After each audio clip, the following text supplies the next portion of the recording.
Welcome back to my YouTube channel mathematics by Sanaullah. जैसा कि हम सकर IBA की डायरेक्ट टेस्ट की प्रिपरेशन कर रहे हैं, उसके लिए हम क्रैश मैनुअल को भी फॉलो कर रहे हैं और साथ साथ हम वो टॉपिक्स भी कवर कर रहे हैं जो इस मैनुअल में नहीं है। तो हमारे टॉपिक प्रैक्टिस 53 तक लास्ट वीडियो में हमने किया था। प्रैक्टिस 54 से ज्योमेट्री स्टार्ट हो रही है, तो ज्योमेट्री को डायरेक्टली स्टार्ट करना ठीक नहीं होगा प्रैक्टिस के लिहाज से। तो हम पहले कॉन्सेप्ट समझते हैं कि ज्योमेट्री में होता क्या है। तो ज्योमेट्री हमारे पास एक, अगर वर्डिंग को देखें तो ज्योमेट्री हम कहते हैं geo means earth, metry means measurement of earth. अब इसका मतलब तो हमें देखने को मिलेगा कि हम मेजरमेंट तो ऐसे नहीं करते। हम मतलब यह होता है कि हम जो हमारे पास ज्योमेट्रिकल फिगर्स होती है हम उनकी मेजरमेंट्स करते हैं मोस्टली। तो हमारे पास सिंपली एक पॉइंट होती है, तो पॉइंट हम कहते हैं कोई भी डॉट। फिर लाइन होती है, तो कलेक्शन ऑफ पॉइंट्स को हम लाइन कहते हैं। फिर हमारे पास प्लेन आता है, तो कलेक्शन ऑफ लाइंस का, क्योंकि ये जो प्लेन होता है XY प्लेन हम इसे कहते हैं, तो XY प्लेन हमारा कलेक्शन ऑफ लाइंस होता है एक्चुअल में। इसके अलावा हमारे पास लाइन सेगमेंट होती है। तो लाइन सेगमेंट क्या होता है? लाइन का हिस्सा। तो A से लेके B तक जिसमें के दो एंड पॉइंट्स हो तो हम उसे लाइन सेगमेंट कहते हैं। तो एक यहाँ A है, यहाँ B है, तो ये हमारा लाइन सेगमेंट कहलाएगा। तो डेफिनेशन यहाँ से कुछ सारे देख सकते हैं। पेज नंबर 73 है मैनुअल में। जिसको मैनुअल नहीं है तो मैंने अलग से एक पोस्ट रखी थी और कमेंट में भी एक वीडियो में रखा था कि यहाँ पे मैंने लिंक सेंड की हुई है इस मैनुअल की, यहाँ पे मैनुअल अवेलेबल है। तो ये डेफिनेशन अगर पढ़ लेंगे सारे तो फ़ायदा क्या होगा कि हम डायरेक्टली कर लेंगे। हाँ, कुछ चीज़ें हैं जो मैं यहाँ से डिस्कस करूँगा, कुछ हैं कि जो हम आप खुद पढ़ेंगे। बाकी जो है हम डेफिनेशन अगर देखें तो हमारे पास अगर हम ये कहेंगे दो लाइन जब इंटरसेक्ट करती हैं तो अपोजिट एंगल इक्वल होती है हमेशा। तो ये डेफिनेशन हम यूज़ करेंगे आगे।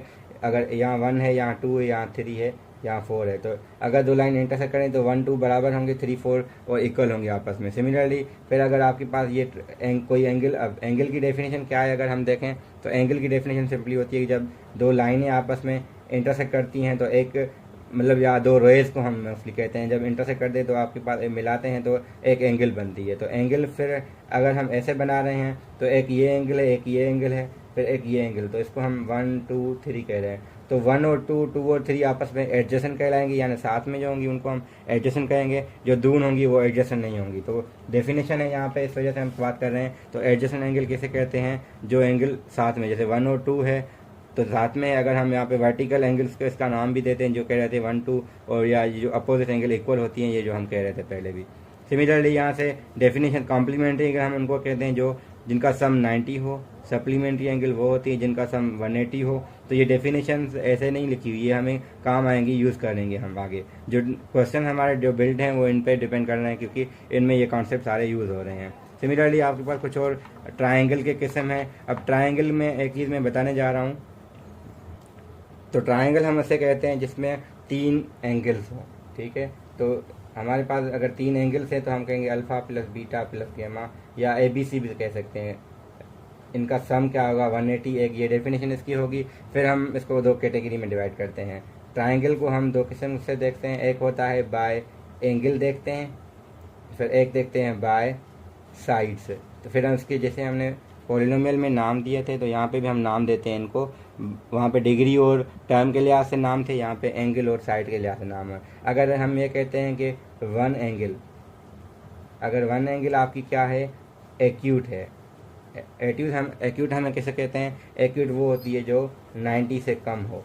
सिमिलरली ऑब्ट्यूज हम कहेंगे जब हमारे पास 90 से जो ज़्यादा हो। फिर राइट हम, क्योंकि हम वैसे लिख सकते थे, यहाँ पे अलग से एंगल को डिस्कस कर सकते हैं। यहाँ पे मैंने कहा कि हम एंगल को भी डिस्कस कर लेंगे और ट्राइंगल को भी डिस्कस कर लेंगे। तो राइट हम एंगल कैसे कहते हैं? जो 90 के इक्वल हो। ये किसकी बात हो रही है एक्चुअल में? कि एक एंगल, बाकी नहीं होंगी। बाकी होंगी तो वो 180 से क्रॉस कर जाएगा। तो यहाँ एक एंगल अगर एक्यूट होगी तो हमारे पास जो फिगर बनेगी वो कुछ वो ऐसी ही बनेगी जो बनाई है हमने, ठीक है। पर जब ऑब्ट्यूज होगी तो हमारे पास फिर फिगर ऐसे ही बनेगी जिसमें एक एंगल ऑब्ट्यूज होगी। राइट होगी तो फिर हमारे पास ट्राइंगल कुछ ऐसी बनेगी। तो ये जो 3 टाइप्स हैं इसके जो नाम दिए गए हैं, तो ये जो नाम थे हमारे, इसको हम क्या कहेंगे? Acute angle triangle, obtuse angle triangle और राइट एंगल ट्राइंगल, ठीक है। तो यह नाम एंगल, इनमें एक एंगल जो ऐसी होगी तो उसका उस लिहाज से नाम बनता है। सिमिलरली फिर हम कहते हैं if all sides are equal, ठीक है। फिर नाम हम साइड के लिहाज से देते हैं, उसे हम इक्वलेटरल कहते हैं। इक्विलेटरल। फिर हम कहते हैं अगर दो साइड इक्वल हों फिर हम उसको आइसोसेल्स कहते हैं। फिर जब तीनों साइड इसके अलग अलग हो तो हम इसे स्केलिन कहते हैं। तो ये 3 नाम साइड के लिहाज से हैं, 3 नाम एंगल के लिहाज से हैं। तो जैसे हमने वहाँ पे कैटेगरी में पोलिनोमियल को हमने कैटेगराइज किया था डिग्री और टाइम के लिहाज से, तो यहाँ पे ये एंगल और साइड के लिहाज से कैटेगरी होती है ट्राइंगल्स की। तो जो हमने नाम डिस्कस किए वो यहाँ पे अवेलेबल है पेज 77 पे। एक और चीज़ यहाँ पे है कि परपेंडिकुलर बाइसेक्टर, ठीक है, आपका कॉन्सेप्ट नहीं है, यहाँ पे इन्होंने दे दिया है, मगर हम इसकी बात कर सकते हैं अल्टीट्यूड। अल्टीट्यूड मतलब होता है जो ये अगर हमारा बेस है पूरा तो इस पर जो 90 का एंगल बनेगा वो हमारा मोस्टली हम वो अल्टीट्यूड लेते हैं। फिर ये मिड पॉइंट क्या होगी, अब 2 पॉइंट के दरमियान जो पॉइंट होगी वो मिड पॉइंट कहलाती है, और ट्राइंगल में भी हो सकता है वैसे ही जनरल 2 पॉइंट के दरमियान पॉइंट होगी उसको हम मिड पॉइंट कह सकते हैं। बाकी चीज़ें इसमें हम ज़रूरी नहीं कि सारी करें। जैसे हमने ट्राइंगल को कैटेगराइज किया है, सिमिलरली हम क्वाड्रिलेटर्स पर कर दिया। अब क्वाड्रिलेटर क्या होता है, क्वाड्रिलेटर हम उसे कहते हैं जो 4 जिसमें साइड्स हों। तो यहाँ पे शेप्स हैं तो मैं यहीं पे एक्सप्लेन करता हूँ कि अगर आपके पास क्वाड्रिलेटर 4 एंगल्स वाले हैं, सारे आते हैं उसमें हम ये कहते हैं अगर कोई भी पेयर का मतलब क्या होता है, एक ये पेयर है एक ये पेयर, कोई भी पेयर आपस में पैरेलल नहीं हो तो वो क्वाड्रिलेटर रहेगा। जब उसमें अगर एक पेयर उसमें कौन सा, ये वाला पेयर हम पैरेलल ले रहे हैं, ये वाला पैरेलल नहीं है। अब पैरेलल क्या होता है, तो पैरेलल हम ऐसे कहेंगे या ऐसे कहेंगे जिसकी एक ही डायरेक्शन हो। फिर हम नॉन पैरेलल कैसे कहेंगे, अगर एक आपका ऐसा है और एक आपका ऐसा है तो ये पैरेलल नहीं कहलाएंगे। तो ये आपस में पैरेलल हैं, ये आपस में पैरेलल हैं, या फिर ऐसे ही क्यों ना हो तो ये सारे पैरेलल हैं। तो हम कहेंगे कि कोई एक पेयर पैरेलल हो, तो यहाँ पे ये पेयर पैरेलल है मगर ये नहीं है, इस वजह से इसको हम ट्रेपेज़ॉइड नाम देंगे। जब दो ये भी साइड देखें, ये एक पेयर है और एक ये पेयर है, ये भी आपस में पैरेलल हैं, ये भी पेयर हैं पैरेलल हैं, तो इस वजह से 2 पेयर जहाँ पे पैरेलल हों तो उसको हम पैरेललोग्राम कहते हैं। सिमिलरली फिर इस पर ज़्यादा रिस्ट्रिक्शन, अब यहाँ पे इन्होंने पैरेलल का नाम दिया है। मैं ऐसे कहता हूँ कि अगर आपके पास अपोजिट यहाँ पे साइड्स अपोजिट इक्वल हों मगर एंगल 90 ना हो तो वो पैरेललोग्राम है।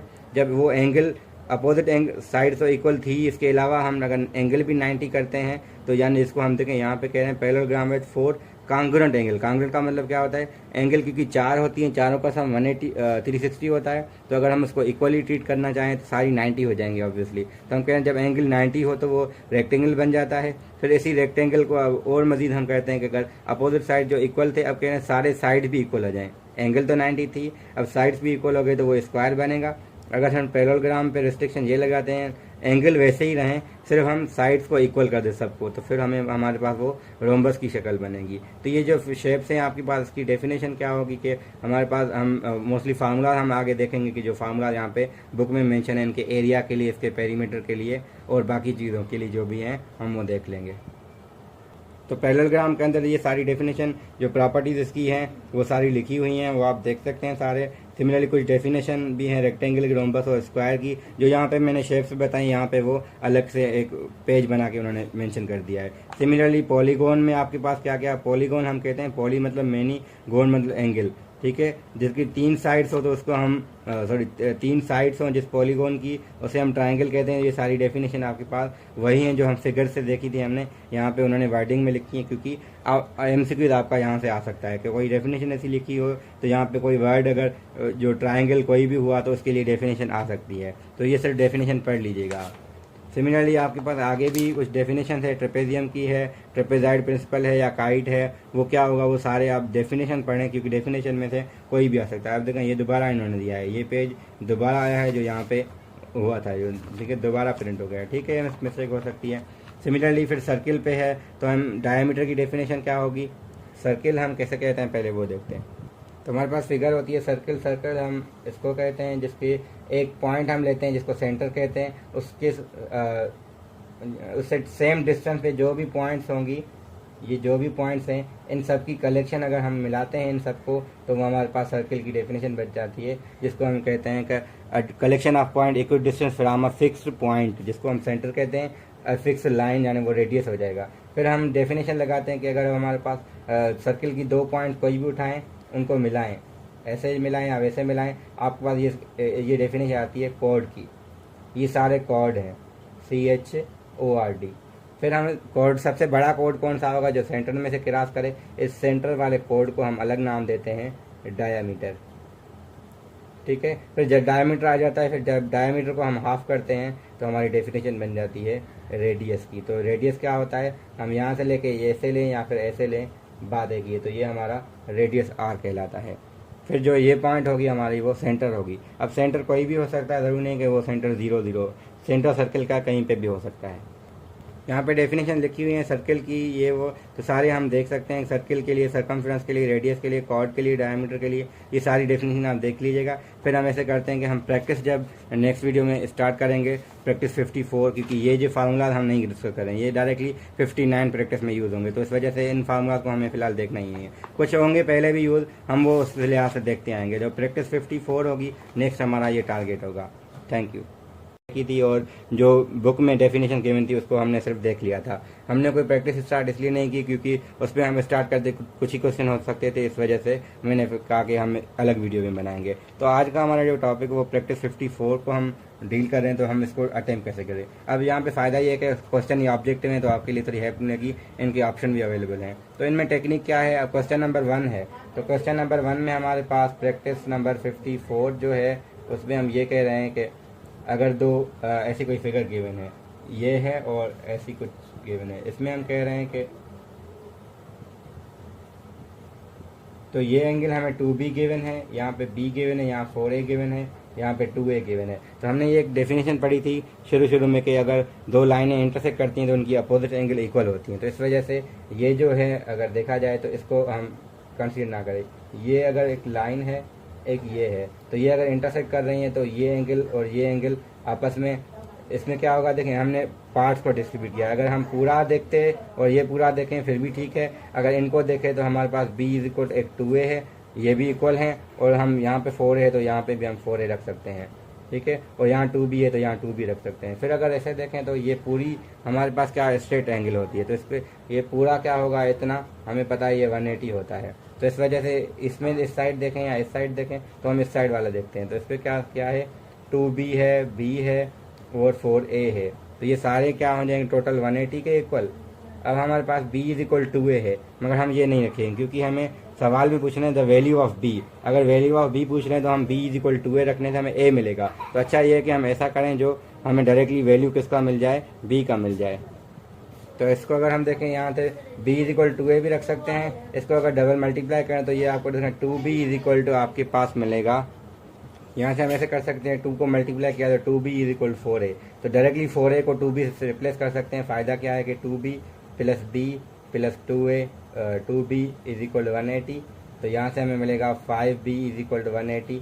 तो B को हम 5 को डिवाइड करें तो B हमें 36 मिल जाएगा ऐसे, ठीक है। तो ये तरीका हमने कौन सा इस्तेमाल किया है इसमें, एक तो 180 वाला तरीका डेफिनेशन इस्तेमाल की है, टोटल सम इनका 180 आता है। यहाँ में हम जितनी भी डिस्ट्रीब्यूशन करें टोटल 180 आएगा, तो हमने इसको 180 लिया है, आप इसको भी ले सकते हैं, आंसर सेम आ जाता, ठीक है। तो सिमिलरली आपके पास और चीज़ क्या थी कि हमने ये दिया कि अपोजिट एंगल जो होती हैं वो इक्वल होती है, तो हमने ये भी यूज़ किया। अब क्वेश्चन नंबर 2 को अगर हम देखें तो 2 सिंपली ऐसा ही है, क्योंकि यहाँ पे हमें दे रहे हैं बीच में 90 है। तो यहाँ पे सिर्फ एक चीज़ पता है कि क्वेश्चन 2 में अगर फिगर आपके पास कुछ ऐसी होती है जिसमें ये सिंबल हो, तो इसका मतलब क्या होगा, ये 190 है, तो एक y है, एक यहाँ से x है, तो हमें पता है x + y मिला के 90 बनेगा, क्योंकि ये ऑलरेडी आपके पास 90 है, क्योंकि टोटल 180 आना चाहिए। हाँ, इन्होंने एक्स्ट्रा दिए क्योंकि एक इक्वेशन बन रही, दूसरी इक्वेशन के लिए इन्होंने हमें दिया है y/x 3/2 है, तो y/x = 3/2 है,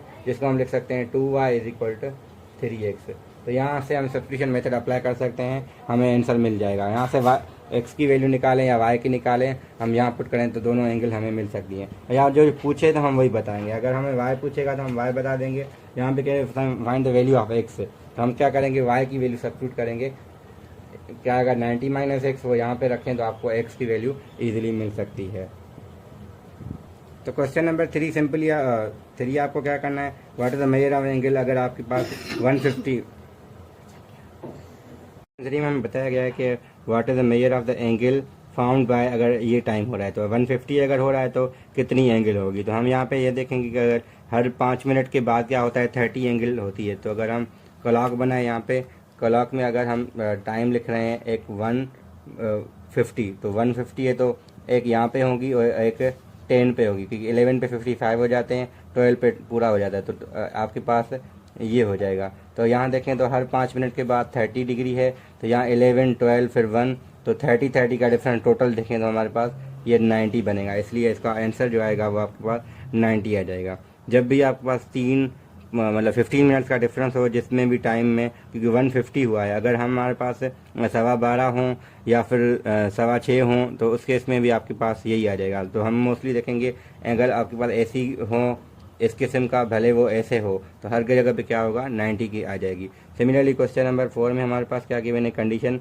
इफ़ ए और डी अगर इक्वल हैं तो आपकी क्या होगा, सी डी भी इक्वल होंगे, ये पैरेलल होंगे, ये परपेंडिकुलर होंगे। तो जब भी लाइंस ऐसे बनेंगी तो पैरेलल होंगी, ऐसे होंगी तो परपेंडिकुलर होंगी। तो ये दोनों कैसे आ रहे हैं, और सी और डी भी इक्वल होंगे, क्योंकि अगर हम कहें ए और बी बराबर हैं तो ए जो भी होगा, जो बचेगा यहाँ पे सी होगा, तो यहाँ पे भी अगर वही ले रहे हैं तो, क्योंकि स्ट्रेट एंगल हमेशा सेम होती है, तो अगर हम इसको ब्रेक कर रहे हैं ए है तो ये कुछ भी होगी, तो ये जो बी आएगी इस केस में वही आपके पास, अगर ये बी के बराबर तो यहाँ पे डी भी आ जाएगा। तो 1 भी ट्रू है, 2 भी ट्रू है, और तीसरा ये परपेंडिकुलर भी है, क्योंकि लाइन हमारी एल और एम का बात हो रहा है, तो एम ये है, एल ये है, तो ये एल ऐसे है, एम ऐसे है, तो इस वजह से ये परपेंडिकुलर भी हैं। तो इस वजह से क्या होगा कि इसमें 1, 2, 3 यानी ई ऑप्शन ठीक हो जाएगा।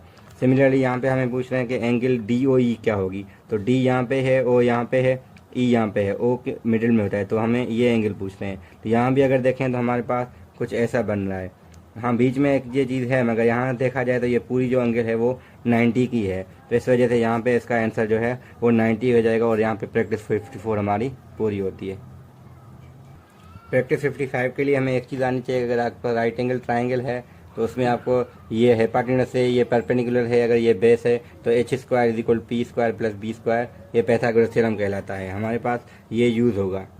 तो प्रैक्टिस 55 में अगर देखें क्वेश्चन नंबर 1 कुछ ऐसा है कि हमें x की वैल्यू फाइंड करनी है। अब हमें पता है एक प्रॉपर्टी के sum of all angle of triangle is 180, तो इस वजह से x + 2x + 30 = 180 लग के हम इस लीनियर इक्वेशन को सॉल्व कर सकते हैं सिंपली।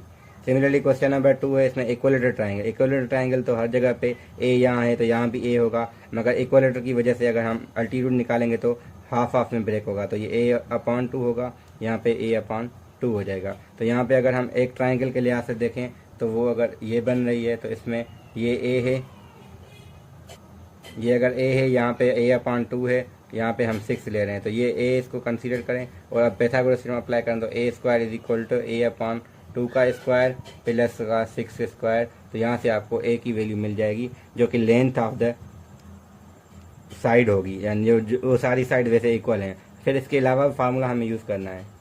तो मैंने फर्दर सॉल्व किया है इसको, एक ए के लिए हम फर्दर कर सकते हैं, अगेन a² के लिए सॉल्व करें, 3 वहाँ डिवाइड में जाएगा, 4 मल्टीप्लाई में जाएगा, तो हम a की वैल्यू स्क्वायर रूट के फॉर्म में आएगा, मगर √3 में रहेगा, तो इसका मतलब पूरा स्क्वायर रूट नहीं निकलेगा। तो यहाँ से जो भी बेस आ गया तो हम निकालेंगे 1/2, बेस का मतलब होगा ये पूरी का, क्योंकि हमने a निकाला है वो एक्चुअल में ये पूरा a है, तो हम लिखेंगे a × h क्या है वो 6 है, तो आपके पास जो आंसर आएगा 1 × 3। बाकी यहाँ से जो भी आएगा उस लिहाज से वो जो ऑप्शन इसका बन रहा था मुझे वो याद था कि हमारे पास 12 रेडिकल 3 आ जाता है, वो आप a की वैल्यू यहाँ से निकालेंगे, वो कंफर्म नहीं कि वो क्या आएगी, हम कैलकुलेशन कर सकते हैं सिंपली, सिर्फ आइडिया देना है आपको। सिमिलरली यहाँ पे क्या है क्वेश्चन 3 में, इफ़ टू साइड अगर ये हैं तो इनमें से तीसरी क्या हो सकती है। आप अगर देखेंगे तो पाइथागोरस थ्योरम में एक तो या तो इनका स्क्वायर का सम होना चाहिए, या ये 13² - 12² का मतलब हम क्या करते हैं पाइथागोरस थ्योरम हमने पढ़ा है ना।